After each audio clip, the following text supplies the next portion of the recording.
The way that we like to explain community solar to subscribers is that they don't actually buy this power. They buy a Groupon. So they'll pay $90 and get $100 worth of value on their utility bill. It's not always going to be 90 and 100, but it's always going to be X% discount on whatever we can generate on their behalf. So maybe 1 month it'll be $100 of value that they'll have to pay 90 for, keeping $10 as a discount. The next month we had more sunlight because it's a better month from a weather perspective, and they got $200 and they saved, again, 10% discount. Now it's $20. Community solar has been coined the fourth vertical in the solar revolution. I am here with one of those entrepreneurs who is leading a company focused exclusively on community solar and how to grow it. Mostly, how do we find those ever important subscribers, those customers who are buying the power from community solar projects?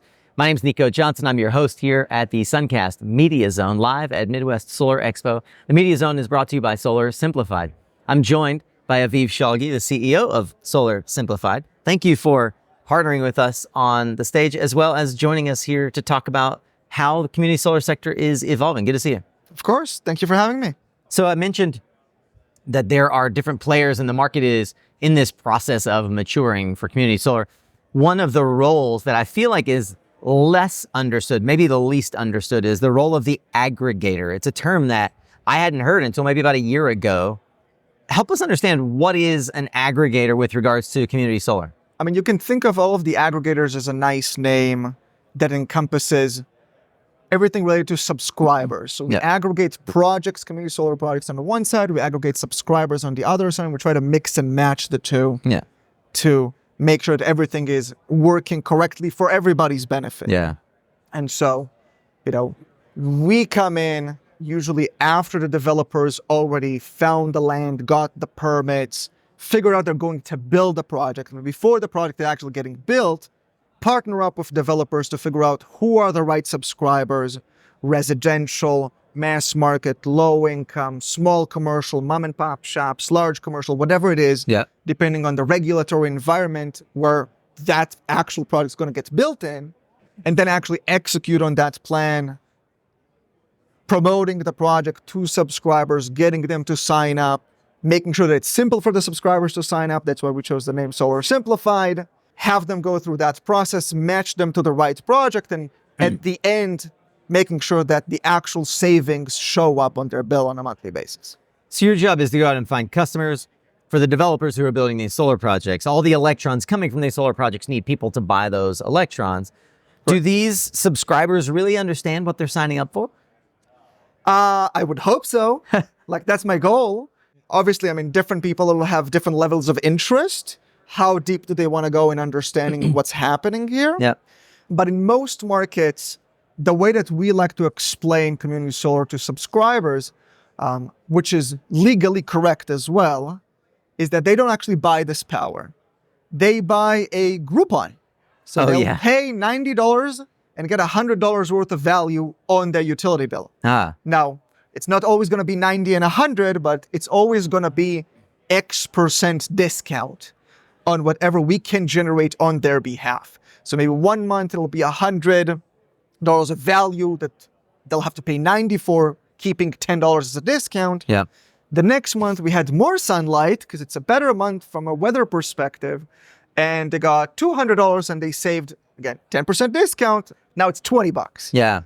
And they had to pay $180. Is it always benchmarked at a certain percent discount? Is that the guarantee? Yes. So the guarantee in community solar across the entire countries, 99% of the time, I want to say, is a fixed discount on a percentage level, not in dollars. And then the fluctuations just depend on the weather. Do you, as an aggregator, have to go interface with the utilities? Is it your job to make sure the utilities understand the billing protocol and manage all of how the kilowatt hours are exchanged? That must be quite complex. How do you manage that? I mean, so we're a tech company. Everything's automated. We have algorithms that we build in-house that help us to manage that flow so that people can maximize their savings as quickly as possible, but obviously keeping everything within the regulatory compliance of the specific state. And we have to do this exercise actually twice with the utilities. So we have to do it upfront on how much people are going to be getting in the future. And then once that energy has been produced and was allocated to people's bills, getting all of that information back. You have to true up. Exactly. True up and be able to inform the subscribers, hey, go check your bill. You should have gotten $23 in savings last month. Okay. Go double check your bill and see that it's actually there. 99% of the time it's there. Yeah. But we want to make sure that we're communicating with our subscribers. Are subscribers opting into these community solar projects expecting a discount off of all of their electricity? So I used to pay $100 of all of my electricity. Now it's 90 and it's clean energy. I mean, that seems like a no-brainer option. Yeah. So I assume that's what they expect. That's what at least our subscribers communicate with us. That is their expectation. That is also our goal. Yeah. Obviously, we don't control the weather, so we can't promise anything. But the way that our algorithms work is that they are trying to maximize your savings up to the full amount of your bill.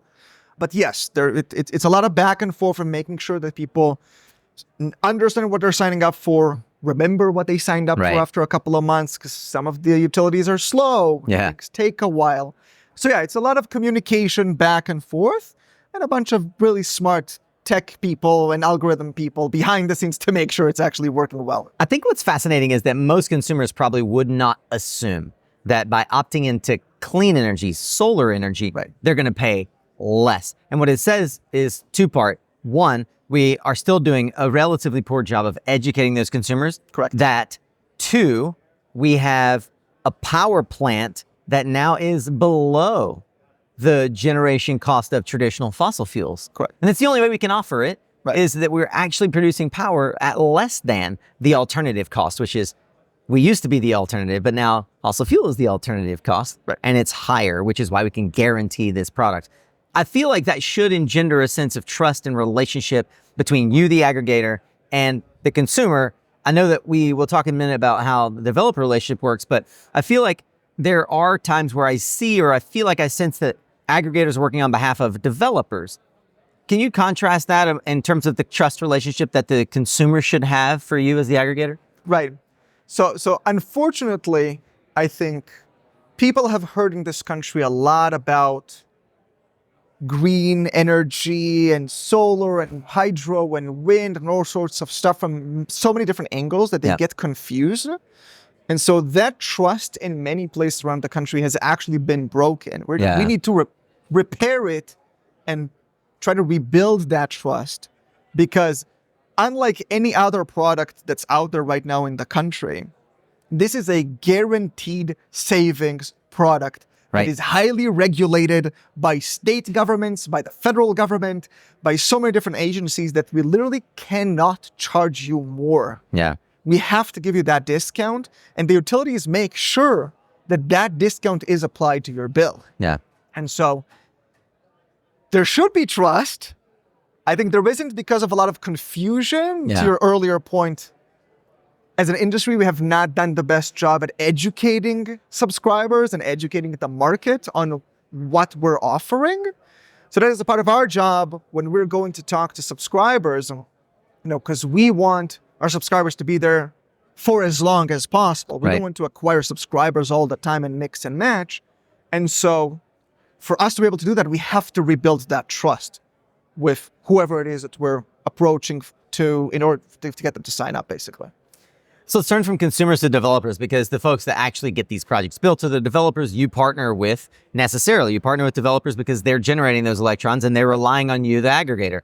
In many ways, what folks may not understand is the developers need to choose. There are a dozen, maybe 24 different folks they can partner with to help them essentially retail that electricity to consumers. Yet, the residential sector is very mature. The utility sector is very mature. I sense still in the community solar sector that we have a bit of growing left to do. What will it look like when we do reach a level of maturity that starts to reflect more of how the industry has already achieved that success and that maturity versus the relative immaturity we see right now in the community solar market? Yeah, I mean, we can slice and dice that question 5 different ways, but I mean, I think on the subscriber side, we have not reached the product market fit that you would think like residential solar folks have reached to. Sure. When a residential solar company approaches somebody to put solar panels on their roof. You kind of understand what they're doing. You don't know exactly the ins and outs, but you understand what they're explaining. Right. This niche in the industry under community solar is just so new. People just don't know that this exists. Yeah. And so we have to go to the education, we have to go through the explanations and make sure everybody understands.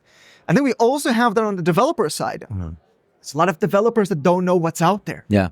They don't know any aggregators, or maybe they know one aggregator because their buddy works there. Yeah. And they just don't know how the industry works, and they don't know what terms they should agree to, what prices are out there, how risk sharing works, how things could be better or worse for their business.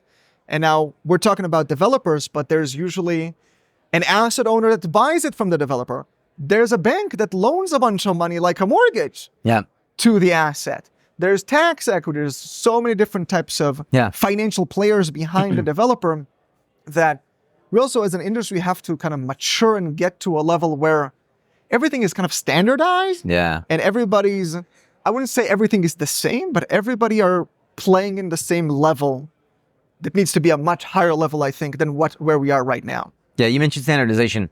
I get the sense that there are a number of folks in the value chain who seem to be accepting the status quo, right, rather than looking at the other sectors and saying, well, why aren't we doing it that way? Could you talk about the various players and how that acceptance of the status quo is perpetuating this immaturity? Yeah. I mean, I obviously don't want to mention any names, and I love most of the people in our industry. Everybody's great, and we're all really trying to continue to build the industry as a whole. You know, a developer told me this a couple of weeks ago, one that we are not working with. He was basically saying, I prefer the devil I know to the devil I don't. And he's just like, I know that I'm kind of getting screwed. But I don't have the time or the mental capacity to focus on figuring out what's better. You're moving I kind too of got fast. used to it. Yeah. And it's okay. And I'm sorry to say it sounds really bad to me as an outsider. I'm not a solar person. This is not my background. I'm a software guy. It sounds really bad to me looking from the outside in when people are saying, I know I'm getting screwed and I'm okay with it. Like, no, you should not be. Yeah. Like it's literally your business. It's your livelihood. Yeah. You should care more about understanding what's out there, what the different approaches, who are the different players, who offers what, so you could maximize your shareholders' interest and your employees' interest and all of your stakeholders in your company. Is the way that tax equity and debt are handled in community solar structurally different from other types of solar projects? And if not, how do you see this dynamic playing out in community solar in a different way? Because it does to me feel like the role playing is different, even though it's a similar asset. Right. I don't know if it's different. Most folks tend to have all three. Yep. So an equity sponsor that owns the project, a tax equity that helps to get the tax incentives, and a lender or a bank. I know different ones have sometimes, two of the three. You usually don't see just one. Right. It's usually never just a sponsor. It's a sponsor with a bank or a sponsor with a tax or all three combined. I think there's definitely a kind of a misalignment of incentives between those three because obviously the bank wants the most stable thing possible. Right. They do not want to take any risks. Tax equity wants to rip the rewards off as quickly as possible and just make sure nothing gets screwed. On the flip side, though, sponsor equity, the actual asset owners, the IPPs that buy these projects, they want to maximize their value. Those don't always align with, let's say, the safest approach the bank would take. Yeah. There's a little bit of, conflicting interests, I would say, between different types of players. Yeah. We're growing as an industry. Well, again, we need to get to some standardization. And even if you talk to lenders and banks right now, there is no standardization on how you get a loan for a project like this. Although if you look at utility scale is kind of standardized Pretty already. baked.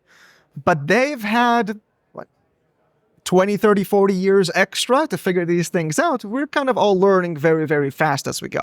There seems to be, as we've this sort of highlighted, a lack of sophistication. And I feel like it is in particular around the various risk sharing mechanisms. And we have great examples from real estate and other areas where risk is mitigated in different ways, and there are different risk sharing mechanisms to offset the lopsided imbalance that we see sometimes, in particular in community solar. Can you talk to that point? Yeah, so I would say there's like two sides maybe to that question.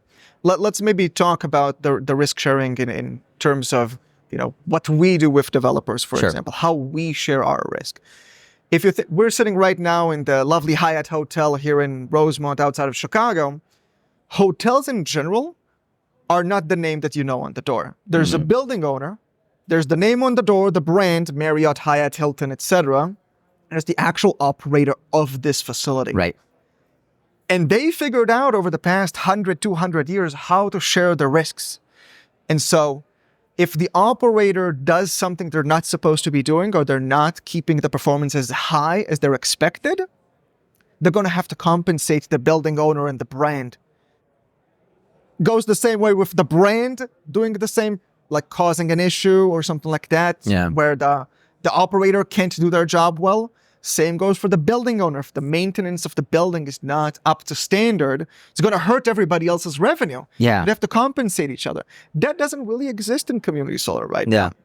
When what we've taken on ourselves at Solar Simplified with our developers and our IPP partners is to make sure that every agreement they sign with us, where we are the aggregator, we take our risks on ourselves. Right. So if we subscribe the wrong subscriber and they've canceled very fast, doesn't cost anything to replace them, and we will do it in-house. It doesn't even get communicated to them unless they're interested, obviously.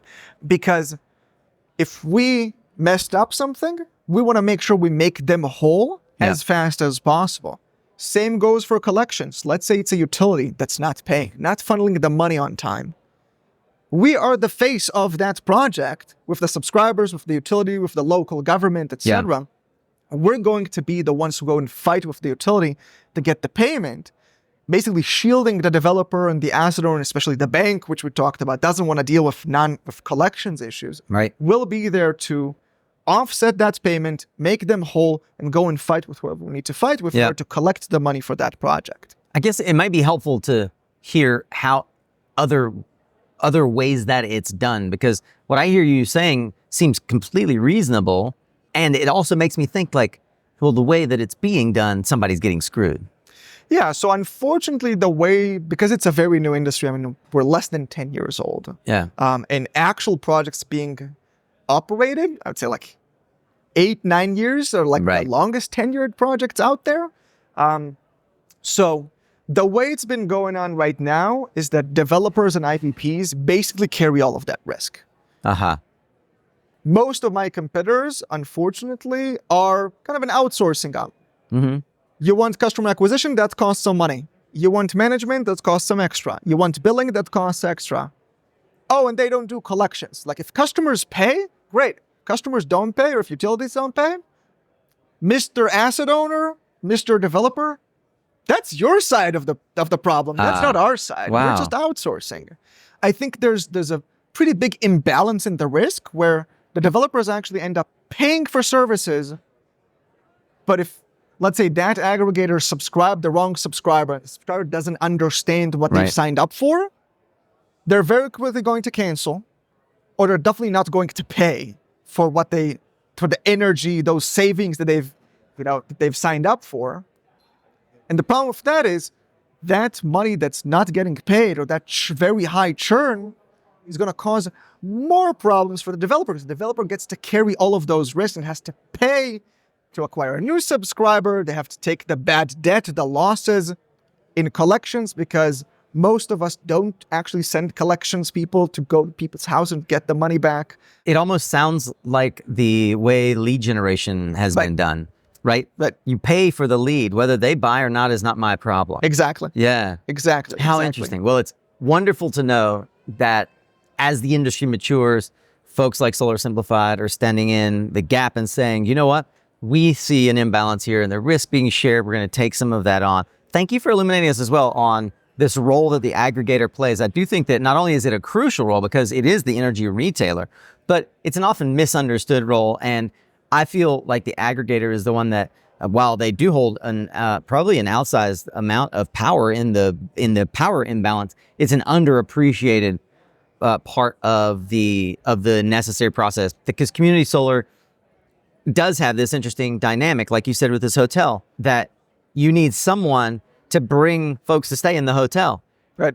Right. And that's not going to be the building owner. Right. And it's not going to be CBRE Right. or JLM. Like, those companies are not interested in occupancy rates. Right. They're interested in optimization of, in this case, the asset on a solar farm. It's optimization of the electrons and making sure that at the connection point, it's delivering every electron that was promised. Right. So a company like Solar Simplified is able to step in the gap and say, we will bring the customers, we will make sure you've got an acceptable occupancy rate. What is the typical, let's continue this term, occupancy rate. What's a typical, fulfillment rate that's acceptable for a project? I mean, my book, 100%. 100%. Yeah. Or I would say like 99.9. The one thing, like the number one reason we see cancellations, which I believe should be the number one reason across the entire industry, is death. We don't know how to solve people dying. Yeah. And I mean, maybe that's a different startup that somebody else could decide and figure out how to solve. Brian Johnson from Braintree is figuring that out. Right. Him or Elon or Bezos or somebody. My goal is to keep everything at 100%. Wow. Because we're at the end of the day. And you backfill when they fall out. Exactly. Yeah. At the end of the day, we're giving away money to people as savings. Yes. This should not be hard. The only reason why it is hard is because of the lack of trust we talked about in the beginning, right. because people don't understand what they're signing up for. General confusion. Don't understand, or maybe they do understand, but there's no trust with the aggregators to make sure that we're at 100% at all times. Yeah. But that's my goal. We've been up and running, I want to say, for 4 years, never have gone down below like 99.9%. Wow. And so, because our subscribers actually understand what they're signing up for. Yeah. We take the time to make sure they understand. And so that's how we're able to keep those numbers. And if those numbers drop, to your point about occupancy, the occupancy drops, that's less revenue for the developer, meaning not as much money to be able to afford to build more solar and expand around the country and get more renewables deployed and more savings deployed to people. Yeah. So we have to make sure that they're making money.